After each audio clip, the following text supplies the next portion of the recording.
They are now on my very short list of male-female couples I give a shit about, along with Eleanor and Chidi from The Good Place and Kel and Lila from the Shades of Magic series.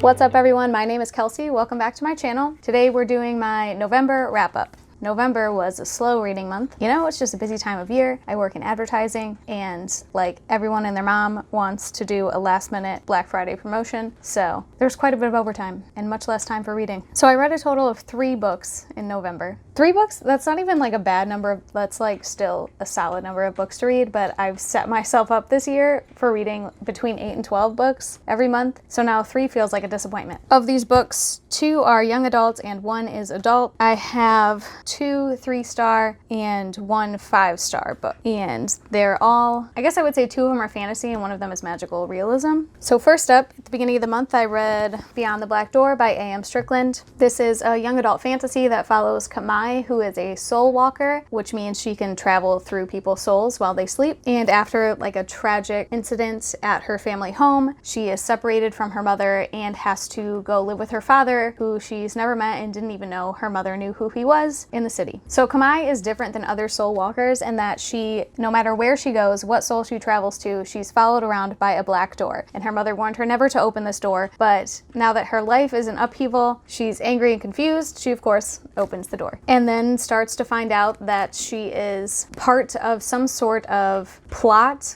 between the government and secret societies and religious groups that she knows nothing about. So that's pretty much what our story follows. My pros for this book, I really enjoy the concept of soul walking, and the world and religion was super interesting and well developed. Like, you could tell the author put a lot of thought into how this religion would play out in an actual society and the influence it would have. The main character is asexual and bi-romantic, I think specifically demi-bi-romantic, but that rep is perfection. I mean, I actually choked up a little bit reading some of those sections because they were so good. There's a whole scene in this book where they have like a chart that they use to describe the spectrum of sexual attraction, romantic attraction, and gender. It's just so nice. There's a villain romance in this book, and I really enjoyed the scenes with Kamai and the villain interacting. Like, there's an interesting dynamic there, and I enjoyed the resolution of the romance. I mean, this book is not a happily ever after by any means, but I feel like it has a satisfying and realistic conclusion. My cons are that I wish the villain had a little more depth. I mean, at the end of the book, I pretty much felt like he was a generic, brooding, beautifully attractive, like generic male YA love interest, you know? Nothing special about that. And there was just so much potential for complexity with his backstory, and it just let me down. I also feel like the last quarter of the book was kind of rushed and lacked tension, and I just wasn't very excited by it. So overall 3 stars, I would still recommend it for people looking for specific elements in this book. Next, one of my most anticipated books of the year, Call Down the Hawk by Maggie Stiefvater. This is a young adult. I mean, it kind of borders on new adult because at this point the characters are entering college, and the main character is Ronan, and we also follow another 20-year-old character and then Ronan's older brother. So we're getting up in age a bit, but I feel like this would still appeal to young adult readers. So this is a spin-off series to The Raven Cycle, which was a 4-book series if you're not familiar. Somehow. It's a 4-book series that's firmly young adult magical realism. And this follows one of the characters from that book, Ronan, plus a new character, plus perspectives from Ronan's older brother, who we did meet in the Raven Cycle, but had much less of a major part. I feel like there's not a lot I can say about this book without spoiling some major bits of the Raven Cycle, so I'll just say that we follow Ronan from the first series, Declan, his older brother from the first series, plus 2 new characters, Jordan and Carmen Farouk Lane. Those are the major characters in this book. There has been a premonition that the world is going to be destroyed by a dreamer, and a dreamer is a person that can bring things to life in their dreams. So Carmen Farouk Lane is a hunter who is meant to find these dreamers and kill them so that they can't bring about the end of the world. And the rest of the characters all have something to do with dreamers. If there's one thing I was not expecting from this book, it was to become completely and totally in love with Declan. In the Raven Cycle, he doesn't have that big of a part, but we're reading about him from Ronan's perspective, and he just kind of seems like a dick, like a controlling dick. And he is not. I love him.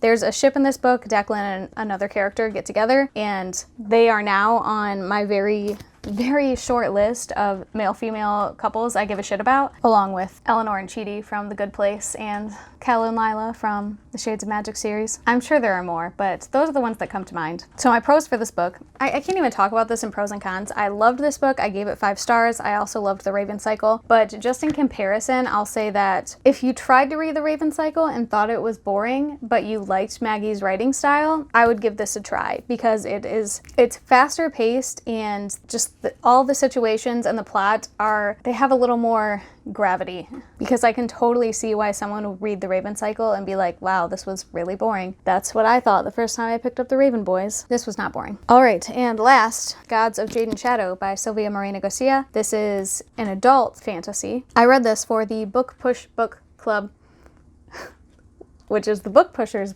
Book Club. Shit. I'll leave all that down below. This book follows Cassiopeia Tun, who is a teenage girl living in a small town in 1920s Mexico, who is the product of a relationship that her grandparents did not approve of, so she's treated like shit by her family after her father dies, and her mother are forced to move back in. She's basically a maid for them, she runs errands for them, and is given no respect in return. So one day, Cass opens up a box and releases the spirit of a mind god, and the mind god needs her help to take back his rightful place as the king. What do they call it? King here? Whatever, king adjacent position in the underworld that his brother stole from him. And since, she's treated like shit, she jumps at the opportunity to leave her shitty house behind. So my pros for this book are that Cass as a character is pretty fucking awesome. She does not have a second of patience for this mind god's, what is his name? I'm gonna say Hunkame. She doesn't have a second of patience for his bullshit, and it's great. There's also sort of a romance throughout the book. It's very slow burn, but it ends in like a realistic, satisfying way, My other pros are that we also follow the perspective of her cousin, Martine, who is a huge dickbag and is enlisted by the brother of our hero mind god. I don't know, can you call him a hero if he's the king of the underworld? Anyways, it's interesting to see his perspective because you get to see the way that he's justifying his shitty behavior and how it looks to him versus how it looks from an outside perspective, which is just like a good complex way of portraying a character, and interesting. Also interesting was the setting, because 1920s Mexico, I've never read anything set in that time period or place. I don't often read historical anything, so that doesn't say a lot, but it was interesting to read about. My cons for this book are that the writing, I feel like the writing had this really formal tone throughout the whole thing, and it kept me at a distance from the characters and the plot. Like, it was really slow to read, and I felt like I had to push myself to pick it up. Also, there are parts of the writing that I feel are strange in a nonsensical way. Like, there's this bit at the end with this two-headed snake where the author is saying like personality traits of snakes in general, and I was reading it like, what the fuck? Like, I wish I could find it. Let's see if I can find it. Yes. Okay, the snake calls to its sisters. There were 3 of them, Jade Green, also possessing 2 heads each, and when they saw the silver bracelet, they were pleased, since all snakes appreciate jewels, precious metals, and mirrors. Like, is that a bit of folklore I'm just not understanding? And it goes on, their vanity causes them to spend many minutes chasing their reflection in their surfaces, but one must not think poorly of snakes for this reason, since they are kind, thoughtful creatures. Like, there are bits of passages like that throughout the whole book where I just finished them and I was like, what the hell did I just read? And they just totally threw me out of the story. So overall, I gave this 3 stars. Like, overall enjoyed the reading experience, didn't love it, but would still recommend it if you're looking for the aspects in this book. All right, so that's everything I read in November. I will say that I'm like partway through a bunch of other books. I think I'm currently reading 6 books according to Goodreads, which is so many. I also DNF'd a couple in November. Maybe I'll come back to them. If you've read any of these books, please let me know in the comments so we can chat about them. Let me know what you read in November. If there's anything you loved, I should add to my list. If you like this video, hit like. If you want to see more, subscribe. I post book-related videos every single Wednesday. If you want to keep talking, you can find me on Twitter or Instagram at Kelsey Reads, or Goodreads at Kelsey Lynn Reads. Otherwise, I'll see you next week.